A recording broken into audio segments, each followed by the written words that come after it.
So, good morning. Thank you very much for joining me. This is the Implementing HTTPS within the Government of Canada information session. It's a fairly high-level information session. It goes from our basic what is digital in the government right now, discussing the approach that we're looking to change to, into the overall approach for HTTPS. It extends beyond just HTTPS into the changing role of IT security and cybersecurity in the government in the business context. In digital, it gives us an opportunity to sit at the table and become part of the solution. So I want to make sure that IT security teams across the government understand that and can really take the reins and lead some of the conversations as we go forward, talking about services in the government and making sure things are good for citizens across the country. So I like to start typically in an in-person meeting by asking, what is digital? Often we get a good conversation going, and it's about, in the end, the maturity of the organization. That's really one of the things that differentiates the answers. And when I say maturity, I mean service maturity. How you are integrating IT into your services, the requirement to integrate IT into your services as well. The conversations that have been evolving over the past few years between a business organization and IT have started to look a little more towards the service lens. And it's important that we understand that digital is a scalable thing. It's a concept that is applied different ways, different places, and it really does depend on who you are and what your outcomes or context is. Digital is more than rebranded IT. This is a really important concept to understand because we don't want people to go forward thinking that digital is simply a new way to talk about technology and implementation of technology or the use of technology. It really is about redefining operations. It's about shifting to integration versus consolidation. So being able to work together towards one goal. And in that, IT security is growing as an enabler. I like to say that security at this point can start to be thought of as features rather than requirements. We have a lot of requirements in front of us that are dictated by industry. And we need to start considering them in our services so that things are being developed properly and can be sold effectively by telling people that they can trust the services. This really starts with HTTPS when it comes to web services. If you don't have a good, strong connection right up front, it's hard to tell someone that they can trust you, they can trust your service, they can interact with your service effectively. And it goes to our fundamentals for digital as well. It's about enhancing ease of use, fostering trust and culture, and improving service delivery. We need to design services around user needs, not government structures. So thinking ahead on the digital standards that I'm going to talk about in just a moment, we need to think about users way more than what we need from a structure perspective. We need to design trusted end-to-end digital services. So enabling a service from end-to-end means from first request on the service all the way to service delivery and then ultimately a sunset of that service. We want to make sure that we are improving our service delivery in order to offer platform-agnostic services through third parties. So being able to ensure that a post office in rural Manitoba can offer the same level and quality of service as someone in a metropolitan center. We can do this through proper service design and through effective digital implementations. And if you can get online, you can offer the same service. It goes to our four any elements there: any service, any platform, any device, and any partner. You need to think way outside the box. And what's possible is growing, and people need to start thinking about things almost exponentially. We aren't using the same formulas anymore. We don't need to use the same infrastructure, the same services, the same systems, the same software. Everything can be up for grabs now. And lastly on this slide, we have Secure GC Digital. That's our hashtag that we're using in social media. If you look online into different platforms, you'll be able to find us talking about the various elements of digital and security. Right now we're focused a lot on Twitter, but you'll find any of this stuff on most of the GC Tools platforms as well. Moving on, just talked about the digital standards really quickly. It's a set of guiding principles for the government. They're numbered here. We like to start thinking of them as, instead of priorities, as just a set of 10. They should be taken equally and implemented evenly across your services. Number 5 there in the list is address security and privacy risks.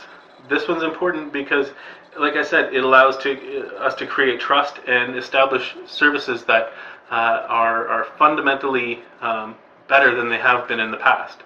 We have advanced technologies now that we can access, and we need to start thinking about them as we design our new services going forward. This goes to number one, designing with users, building in accessibility, considering vulnerable populations. Empowering staff to deliver better services is a big one. So give people the opportunity to think outside the box and use different technologies and tools. Security and privacy architecture is the the fifth architectural standard in the new architectural approach for the government. Under the digital envelope, we have a new approach for GCR, the Enterprise Architecture Review Board, and it is looking at the digital elements of what we're trying to achieve, and really starting to structure how the projects are viewed from an architectural lens when it comes to ensuring that they fit into enterprise standards and the enterprise approach for the government. Next is our digital playbook. This is a bit more of an unofficial work still. OCIO took some time a little while ago to develop this playbook that established some checklist items, some operational items around and guidelines that help organizations implement digital services. In number 5, address security and privacy risks. We have 2 guidelines. So taking a balanced approach to managing risk by implementing appropriate privacy and security measures, and making security measures frictionless so they don't place a burden on users. We need to think about pragmatic solutions. It's not just about what comes in the box and what was used yesterday. We need to think about cost-benefit analysis. You need to think about user needs and business needs. How do we balance those to make sure that we're not over-investing? Do we need to build a brick wall when a picket fence will keep the chihuahua in? There's no need to go overboard right now. We need to consider what's necessary, not necessarily what is the strongest. And making security measures frictionless, they don't place a burden on users, means making sure that you can establish a service with proper security that works well for a user, that allows them to work with the service. You don't want to create something that is overly cumbersome that users will find a way around. You want to make sure that any passwords or any identification interactions, authentication that they need to make to a service is easily done, so that they can do it, use your service, and get out. They don't need to see security. It'd be best if they don't even see the security, and if it was just built in the background. This is where I talk about features a little bit. Being able to sell the security element is important because it creates that trust. It creates that level of confidence in what we're trying to do by telling them we are taking care of your data, we're handling it properly both in transit and at rest. We're not sharing any of our information, going to privacy elements. Understanding why we're keeping pieces of information and what we're doing with it is extremely important. So we have the playbook up right now. It's on GitHub. I can provide you a link on our GC Connects page, and you're more than welcome to read the rest of it. Getting into more of an HTTPS, we wanted to make sure, as a part of our security strategy for the government, that we're ensuring all external web connections are secured. To this, we have a specific goal, is to ensure that all the websites are accessible only through a secure connection by this coming September 2019, September 30th. And that also includes web services. The expected outcome here is protection of user privacy, increasing trust and confidence in government services, and proportional web security controls. All these things all tie back to a new approach for digital. The key point here to think of, though, is that we're looking at user privacy, integrity of the connections, and it's not so much an item for the government security. This is about creating a more secure service and making sure that users are confident in our ability to protect their information, not so much the protection of the government networks themselves. In fact, oftentimes, and we'll talk about this more in considerations, HTTPS creates concerns and issues with security for the government as you're creating a more of an encrypted connection and blinding yourself a little bit more to the traffic that's coming through, increasing the need for complementary controls. HTTPS is also important for modern web services. Going along with that, ensuring the secure connections by September 30th, we want to make sure that people understand that while they start to think about designing new services, they know that you need to start thinking about secure contexts. Modern web services really require the use of HTTPS in order to use advanced tech. If you want to have efficient and effective compression, use of management of web events, speed through the networks, being able to touch physical things out in the real world through physical web, through Bluetooth, you need to use HTTPS in order to enable it. If you want to be able to use the user's devices, webcams, microphones, device orientation, you need to use HTTPS. Additionally, even just simple things like full screen, you need HTTPS. So this is becoming important when it comes to designing the web services that users will expect from government, and as they already use these things in private. The reality is that a significant portion of connections right now on the internet are made over HTTPS. Last year, Firefox, through their telemetry, showed 75% of all page loads were HTTPS, and it's only increasing.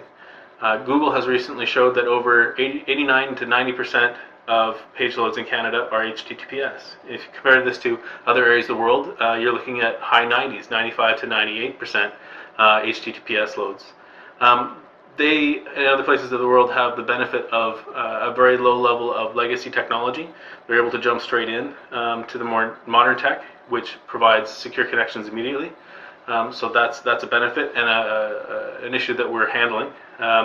But we need to make sure that the government is ready and keeping up with pace in the industry, and we are able to provide these secure connections equally. We also recognize that HTTP is not good. Nowadays, we're seeing a lot of advanced threats and attacks going on the internet that really take advantage of HTTP connections. Things like DNS hijacking, rerouting to unsecured URLs through DNS poisoning, and identification of HTTP requests. Content replacement, so basic changes to HTTP content is very easily made if you can man in the middle of connection. We want to make sure that the information that the government is presenting is high integrity and has the information that we actually want to provide, not what someone else wants to provide. Script injections. Pages are easily modified to include malicious scripts to run. This would include things like cryptojacking, starting a crypto mining effort on someone's computer that gets a malicious actor value, but affects the government of Canada's ability to maintain a good reputation. Content injection. We want to make sure that people aren't adding information to our pages, aren't changing links, aren't adding links, aren't introducing issues that we aren't able to see. Traffic interception. So we want to make sure that people aren't able to man in the middle connection from a user to an end service and read the traffic as it goes through. Malware traps. Presenting someone a basic update on a piece of software that they might think they need to update, and they click the window that comes up, and all of a sudden it's a malware download. It's a mass problem that we want to make sure that we're not a part of. The benefits are fairly clear. Increasing the integrity of users' connections, facilitates interoperability. Being able to tell another stakeholder that you can trust my connection, I've done this and I've done it well, is very important. It mitigates the reputational risk of having not secure come up in URLs. Plus it aligns with CSE guidance on securing web services.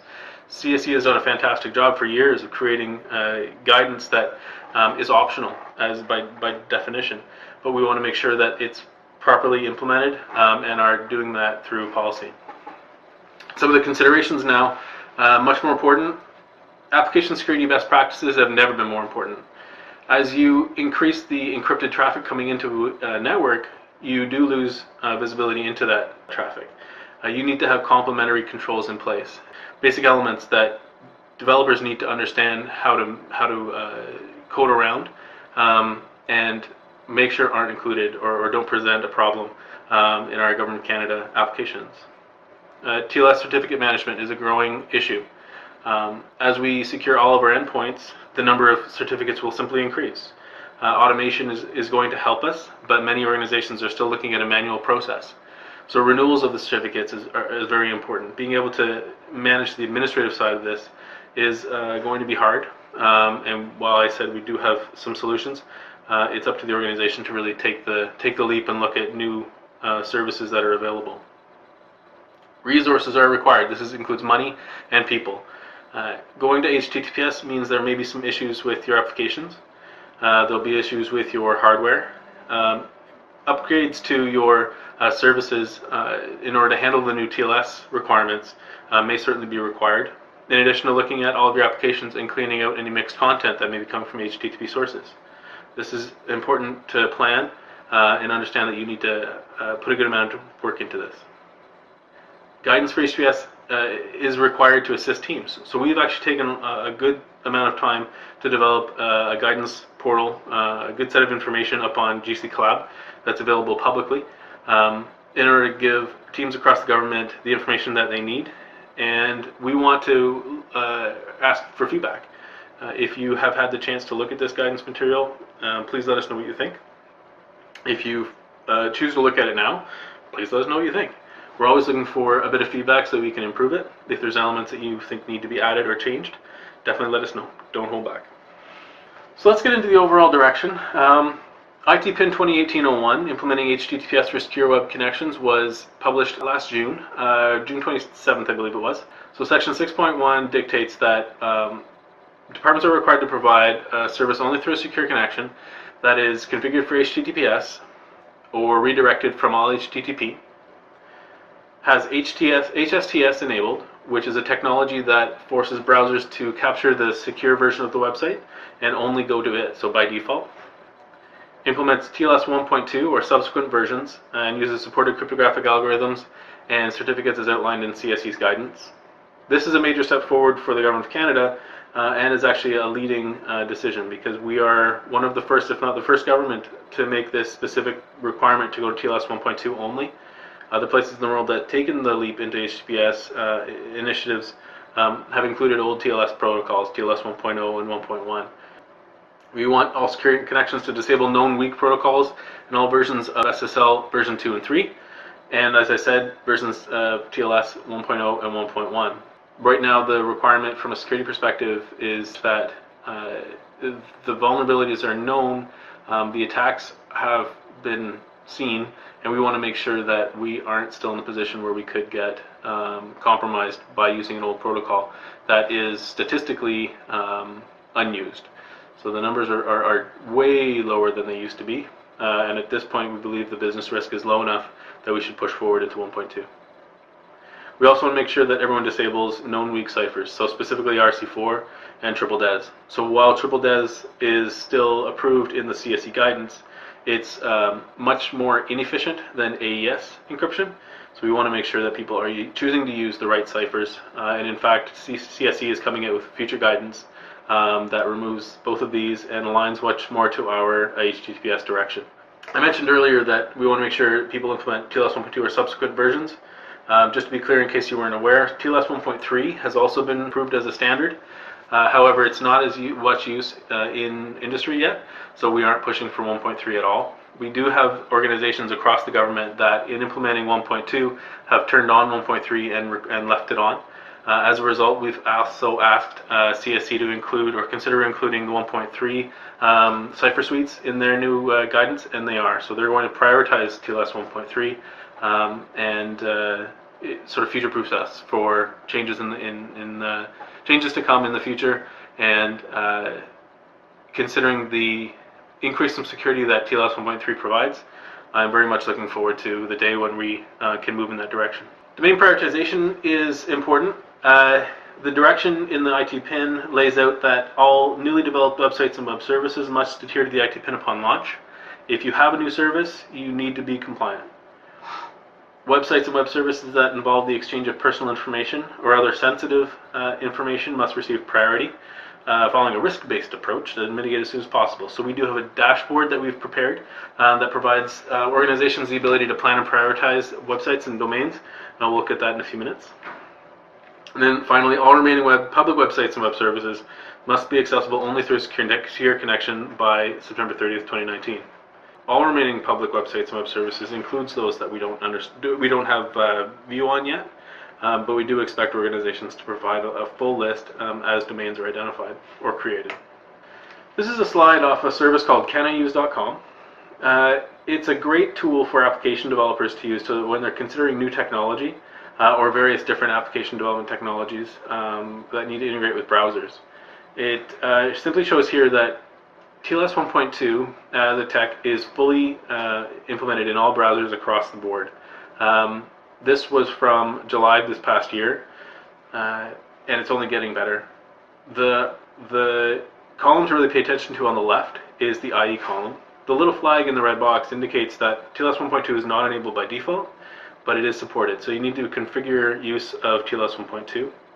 This is important when you consider what I mentioned earlier about vulnerable populations and the small percentage of users who may not be able to connect by default at 1.2 are still connecting 1.0, TLS 1.0, I should apologize.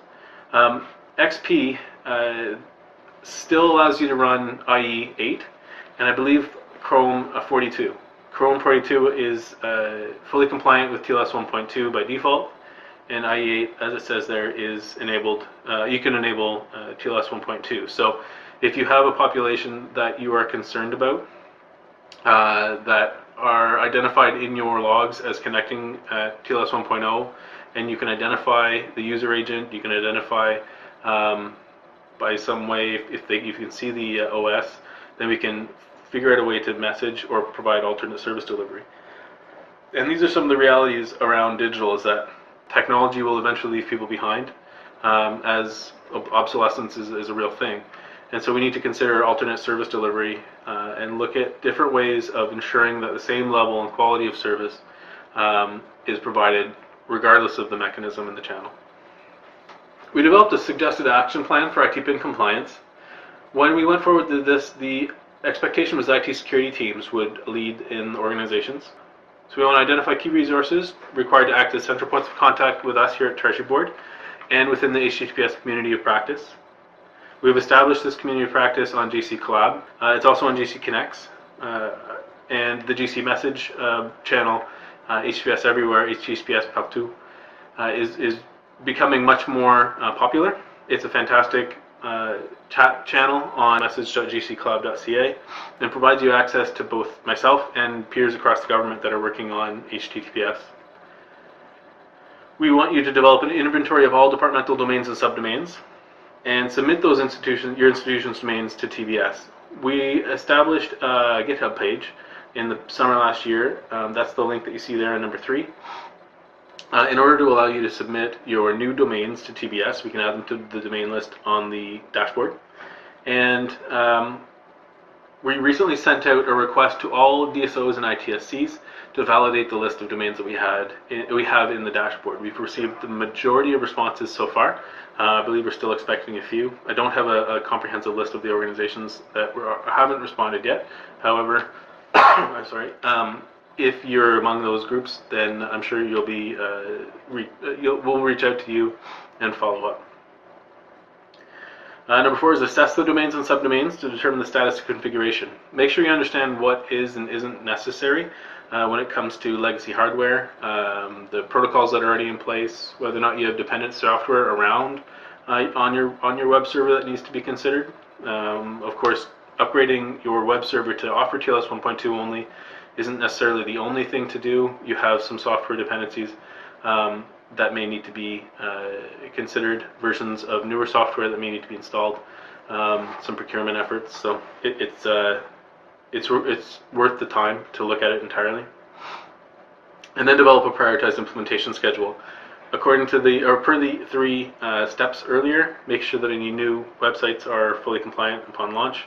Prioritize any services that deal in personal information or sensitive information first, and then anything else by September 30th. Number 6 is engage the departmental IT group for implementation as appropriate. Considering that we were looking at IT security teams, we wanted to make sure that they could then get out to their IT group who would be responsible for the changes. This would include adjusting IT plans and budget estimates, and contacting the SSE SDM, Service Delivery Manager, as appropriate if you were a partner. Number 7 is implementing the recommended configurations to support HTTPS on the appropriate endpoints. This is important to consider also because you're not just working on web servers. Network and security appliances should be considered here as well. If you have load balancers, reverse proxies, TLS inspection points along the way in your network, these are all elements that should be fit up either as well as or instead of your web server when it comes to TLS termination. You don't necessarily need to have everything coming through and to the web servers. And if you do have a load balancer, let's say an F5, that can take and inspect everything and be your termination point, your job got a lot easier. So you can use the guidance available on GC Collab in our implementation information.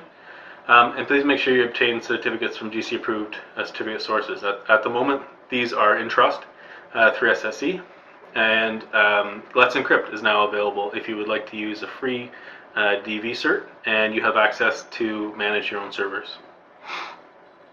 Perform another assessment of to confirm that HTTPS is enforced in accordance with the IT PIN. There are a few sources of tools online. SSL Labs is a fantastic one to be able to look at your external servers, and you can also make sure that everything's showing up properly on our dashboard. There is an exemption process. Departments who can't implement all the requirements of the PIN must apply to GCR with a rationale to justify the request. In order to do that, you have to contact the IT division here at OCIO. Finally, takes us to monitoring. So I've been talking about our dashboard a little bit.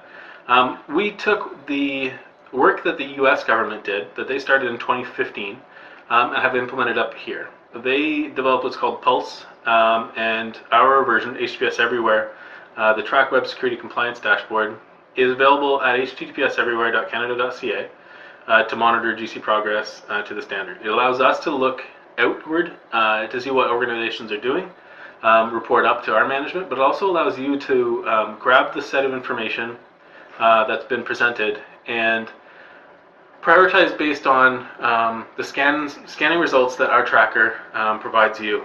It updates automatically overnight. Any changes that you make to a web server or network appliance is reflected within 24 hours and is a fairly easy way to figure out what work needs to be done. The thing to consider here, though, is that we are looking at a public release. This information has been available to government departments since last summer, and we've been talking fairly openly about broadly sharing this information as part of our initiative, tying into open government and making sure that this information is available to whoever wants it. These are all publicly available websites. Anybody can scan the information. Some of the concern around providing aggregate information, while understandable, is at times overblown. The fact is that anybody who wishes to do the government harm from a cyber perspective already has this information and doesn't need us to provide it to them. In order to get to this point on the dashboard, we partnered with the Canadian Digital Services and CSE to develop and populate the tool. Initially, we used CSE, TBS Infobase, old web renewal, and SSE registration information to gather the domain set, and from there we've had to do manual validation with organizations. So let's talk about really quick some security considerations that are not necessarily HTTPS specifically, but they are included in our HTTPS IT PIN. So when it comes to organizational IT security, you want to make sure you deploy modern operating systems and applications. This allows you to make sure they're properly maintained with up-to-date and tested software, where you can actively manage software vulnerabilities. If you know you have something come in, make sure your patches are done properly and done on time. Many change advisory boards and change release processes don't allow for a quick turnaround of security patches, and we need to make this a priority to change. You want to implement appropriate host-based protections to protect against both known and unknown malicious activity on the endpoints themselves. Allow them to defend themselves and identify when things are happening within their own environments. You want to remove or disable all non-essential ports and services. Don't leave it open if it doesn't need to be open. Close the ports, close the openings that allow for increased attack surfaces into your devices. Simplify your lives. Enable system logging. We need to move to more intelligence-based and analytical-based approach to security, and we need logs in order to do this. So make sure that all of your systems have logging enabled.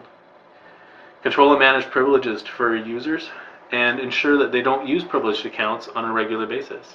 This is the #1 attack surface for an organization that external perpetrators use. They want to compromise your privileged accounts and find those privileged accounts and use them to pivot within a network within an organization to find other entry points to other sensitive services. So you need to make sure you can control and manage those privileges. Use strong authentication mechanisms, multi-factor authentication to protect from unauthorized access. We have recently published a new multi-factor authentication guidance document on the Intranet. The information is available on the SecurityGC Digital forum group, and it allows us to lay out some new guidelines and recommendations for use in cloud and how to improve the authentication mechanisms in our digital services. And finally, designing web services that they're protected from common security vulnerabilities, as I said, like SQL injection. Others that are widely described in materials like our ESA guidance for secure app development and the Open Web Application Security Project Top 10. These are both documents that allow us to easily see where we need to prioritize our work and our efforts, and the things to keep considering as we go forward. Top 10 is a fantastic one. The OWASP Top 10 is a fantastic list that is updated on a somewhat frequent basis, and really shows a good idea of where industry is from a priority perspective for your development efforts. So I have mentioned the community of practice a couple times. We want you to connect with us, and we want to continue to be able to connect with you. Feel free at any point to contact the TBS Cyber Security mailbox at zztbscybers at tbs-sct.gc.ca. Ask any questions you want. We're very happy to come out and discuss things with your organizations. We're very happy to come and provide you briefings in person. We're very happy to host you here if you want to be able to figure something out. We've recently started collaborating with some organizations who have similar challenges and trying to solve problems with a bit of scale. So instead of individually addressing their issues, bring them together and see if we can get one solution in place. We have our GC Collab group, GC HPS Everywhere 2018. As I said also earlier, it's on GC Connects, and we'll be moving to GC Collab in order to support provinces and territories and municipalities who are also working on HTTPS as a component of the National CIO group. GC Message Channel, HPS Everywhere, HPS Partout. As I said earlier, again, it's a direct line to us and peers across the government who are working on HPS, and strongly recommend joining that channel. Externally, on Twitter specifically, SecurityGC Digital and HTTPS Everywhere are our hashtags for the community of practice and HTTPS initiative. Again, SecurityGC Digital is the generic hashtag that we're using to talk about all things GC Digital and security publicly. So we'll get on many of the conversations, many of the threads that are already established by other teams within OCIO, and add our flavor to it and add our hashtag to it. So if you want to go online, do a quick search for that hashtag, you'll find what we're talking about. And it's a good leading indicator of where the government is going from a policy and implementation perspective. So that I will say thank you. I'll also turn off the camera so questions are not going to be recorded.